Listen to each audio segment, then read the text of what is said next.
On today's Hiwatt soundbite, we're designing some killer drum loops.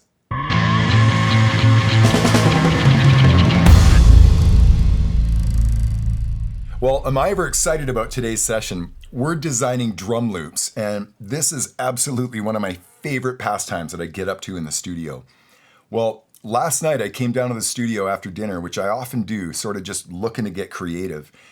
And I sat down and started going through some raw source material. Well, it didn't take me very long before I came across this recording. Check this.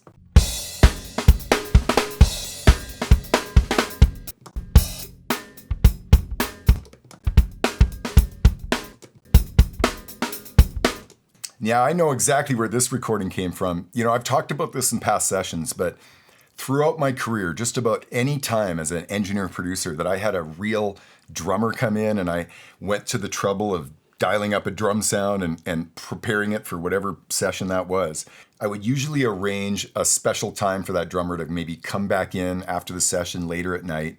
So a very common practice for me would be to just throw in a 90-minute DAT tape in a recorder, hit record on that thing, and I just sort of direct traffic a little bit and just ask this drummer to lay a bunch of stuff down. Well, I would always make it very clear with that drummer that I intended on using these recordings for my sample library and moving forward. So every single time I paid those drummers, and I would pay them really, really well. Yeah, anybody who's gone through the effort of sort of mastering their drum technique, oh man, they deserve to get paid. Now, most of this recording is quite dry and tight. The mix that I did for these drums were obviously just the direct microphones that were making up that drum kit. And for the most part, nice, tight, punchy sound, quite useful. Well, a little further on in this recording, I came across what really got me excited. Check this out.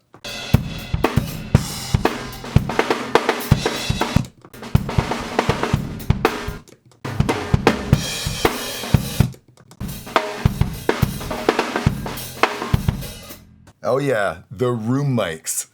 This is where I get really excited. You know, that dry, kind of in-your-face, tight drum sound. Well, that's something that I can fairly effectively recreate with drum machines.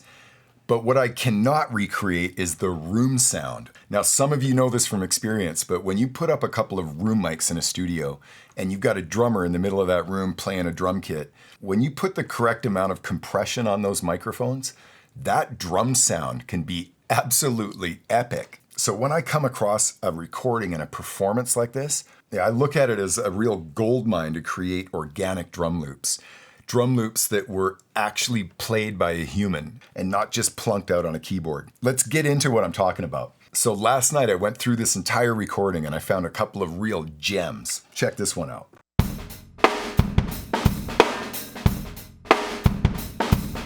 So part of this method is, as I'm going through and finding these loops that I want to enhance, I save each one of them as a separate session with the tempo information included. This can be very, very inspiring to have a number of really well-formulated drum loops that are all part of a multi-track. It can be extremely inspiring for, maybe 6 months from now I come down after dinner and maybe I'm feeling like writing a bass line. Well, how powerful is it when you go to your source drive and you've got a session like I've created last night where I've got a bunch of drum loops that I've worked on and created at fixed tempos. Yeah, it can be a wonderful source of inspiration. This is where I start designing a drum loop. I'll use basically whatever tools I have available to me. In most cases, I'm using samplers, I'm adding new kicks, new snares. I've talked about it in the past. I love using addictive drums. It's such a killer program for accentuating drum loops and designing stuff just like I'm talking about here. So I'll play this raw loop and I'll just introduce the elements that I added one at a time. Check it.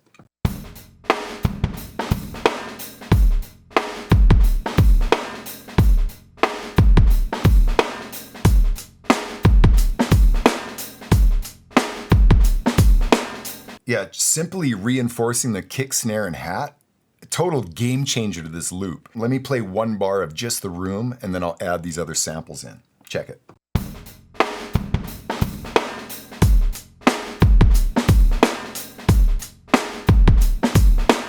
Now, this is the part of designing drum loops that I absolutely love. Going into the fine detail and Finding a suitable bass drum that's going to reinforce this loop, with the ability to be able to tune all of these new sounds that we're adding to match that loop. It's just so fun getting into this. So I'll go ahead and play this loop, and then I'll actually mute the original room track that I'm using as the basis for it. Check out how different it sounds. It's crazy.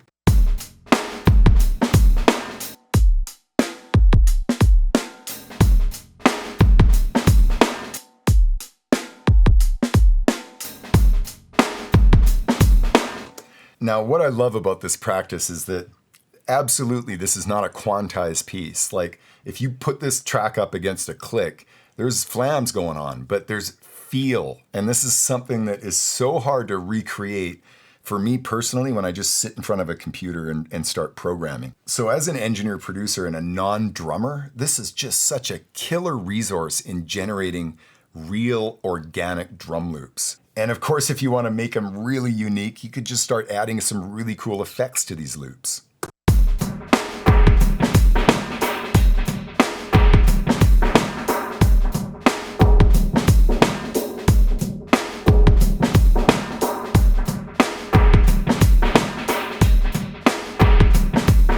I've found this to be a very, very effective means of creating organic drum loops, ones that really don't sound quantized, because they're not.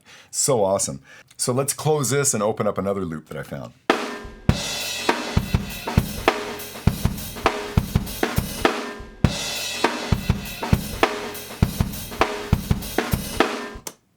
Super cool. Now let's hear it enhanced.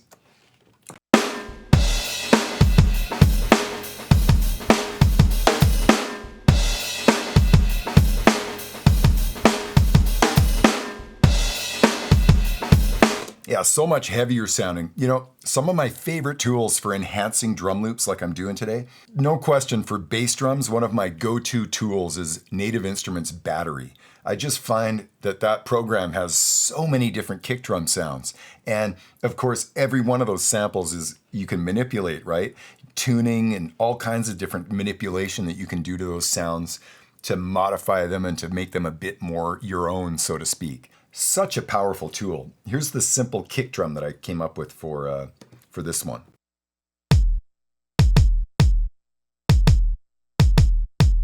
Just a solid, simple kick underneath that thing.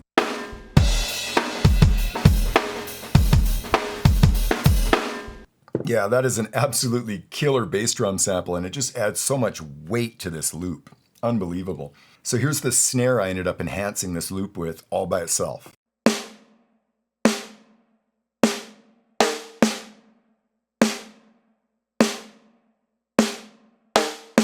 Yeah, Addictive has really nailed this. They've really done an exceptional job of providing us as producers with, a number of different snares that we can choose from for those accents and stuff. Just creates a much more organic vibe. Love it. Of course, one of the huge benefits of designing drum loops inside a multi-track like this is it just creates so many options down the road. I mean, it might be 6 or 12 months until I revisit this track, but I've got total control on the thing. I can add, subtract, I can change snare drums, I can modify that loop in so many different ways. And it's quite common in designing these loops to add some kind of musical aspect. More often than not, just for inspiration for the actual loop. But it can be really fun, like last night. Check it.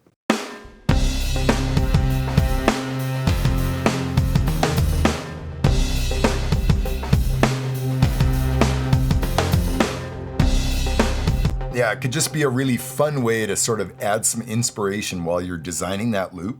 And you can easily and very simply just mute those parts later.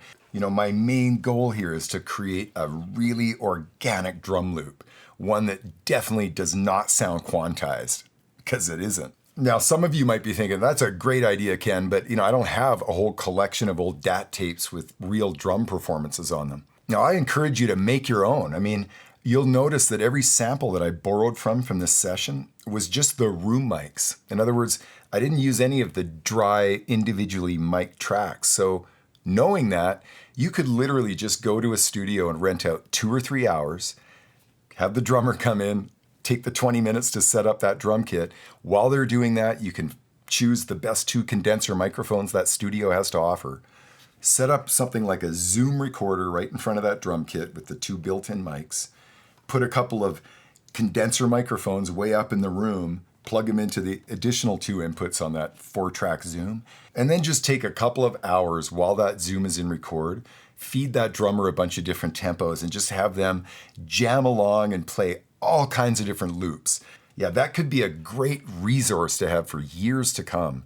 And if you've got a Zoom recorder and a couple of really nice mics, of course, you don't even need to go rent a studio. You can go find a space that's really big, borrow a space from a friend's factory or, whatever you got to do. But you can go out there and record some of these amazing drum sounds if you're just capturing that room in the most cool places. I've recorded drums in warehouses and barns and all kinds of stuff over the years. So I encourage you to give this method a try. In my own experience, there are few things more effective in making organic drum loops than having a drummer come in and lay down real parts, real performances that you then use to design killer drum loops.